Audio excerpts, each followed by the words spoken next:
Kumusta, sir? Kumusta daw, sir? Tarantado, Uy, ayaw mo pang pinasatan. aminin. Loko-loko ka. Nako, Kita ka pinasatan. ng mga doktor.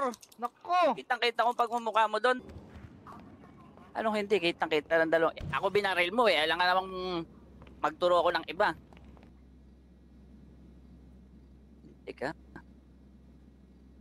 Tatanggi-tanggi mo pa. Mahigit pa sana kung inamin mo. Sinabi mo na aksidente. Sir, Tarantado ka. negative. Ilalaban mo pa talaga yung kalokohan mo. Talagang wala ka talagang gagawin matino. Nako, Hindi sir. tama yung ginawa mong yan. Wala, sir. Hindi ko alam talaga yan. Eh, ganyan naman sinasabi ng mga gumagawa ng kalokohan. Laging hindi alam. Kala mo lagi sila yung biktima. Pero nung ginagawa nila yung pagkakamali, yung mga krimen, alam mo kung sinong umasta. Sir, ganun din Ganyan ang mga sinasabi kriminal ng eh. mga inosente, sir. Hindi lang kriminal Inos- nagsasabi na wala silang alam, sir, pati inosente. Hindi ka pwede magsabi na inosente ka kasi hindi ako maaaring magkamali. Naku, sir, ano ka, Diyos? Ang inosente, yung taong walang kasalanan. Sir, lahat nagkakamali. Oo, lahat nagkakamali. Pero dito sa puntong ito, hindi ako maaaring magkamali. Kitang-kita kita. Naku, sir. Pagkasunod tayo, ikaw pang Malay mo, sir, nagrarasyo, nasiraan ka na ng, ng bait dahil sa nangyari sa yung nabaril ka. Kung Ba't ano naman na ako sinasabi masisiraan mo, ng sir. bait? Hindi. Ako masisiraan ng bait. Abuti sana, sir, kung sinasabi nyo, nahuli ako sa akto doon. Wala. Pira, sir. Huling-huli kita sa akto. Nawalan lang ako ng malay. Sir, magre-reklamo ako. Sasabihin ko na ikaw ay, hindi ka na mentally fit sa trabaho kasi Walang problema. Kahit Biruin ipa-check mo. up nyo ako. hinuli mo ako, sir. Hulihin talaga kita. Wala namang, Binaril mo ako. wala ka namang basihan. Ano walang basihan? Kitang-kita na kita dun.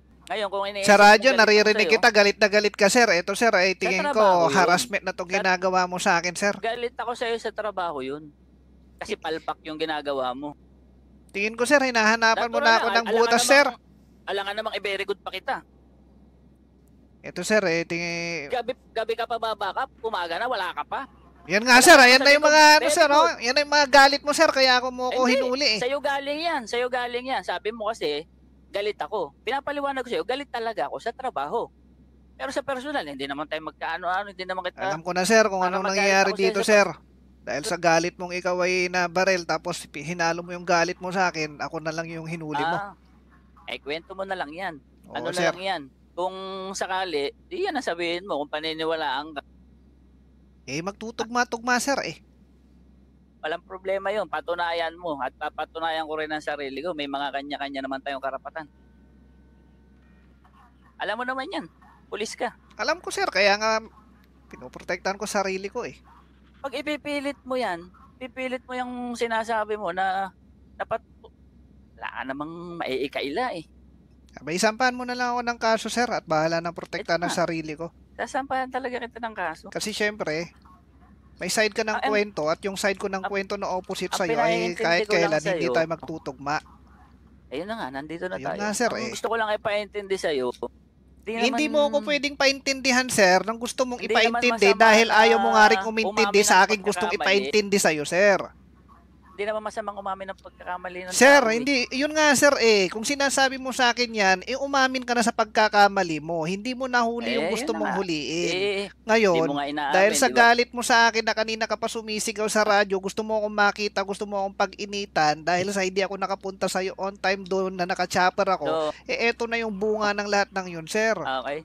Ang gusto mo pala, lambingin ka. So, Sir, ba't mo ko lalambingin, sir? Sa radyo, di ba? Anong gusto mo, lambingin ka Ang sa radyo? pinupunto ko, sir, ay eto, ay bunga ng yung mainit na ulo. Sa trabaho. Ayan, sir, oh. Ako ngayon ang Sa hinuhuli trabaho. mo. Wala kasing mahuli, Anong sir. gusto nyo? Lalambot-lambot din ako? Wala kasing mahuli, sir, kaya ngayon ako hinuhuli mo, eh. Paano tayo may mahuhuli? Tapos ako Sa pa tong ginagawa mo pinagbintangan mong babaril sa'yo, sir. Huli na nga, pinatay mo pa. Sir, negative nga. Hindi ko alam sinasabi mo. Diyos Mario Joseph, sir. Murder na tong kaso mo, namatay si Boy Apunda. Eh, sir, hindi ako yan. Yep. Hindi, ito ay kinakaso ko sa'yo. Haharapin ko to. Ay, oo nga, sir, eh. Pagtanggol mo sarili mo, patutunayan ko itong sinasabi ko. Ako rin, sir. Pagtatanggol ko sarili ko, kailangan natin ng judge Eh, kahit ngayon na tayo magharap, sir. karapatan mo yan. Sige, teka, wala mo sumasagot eh. Okay, kaso mo murder. You have the right to remain silent. Anything you say can and will be used against you in the court of law.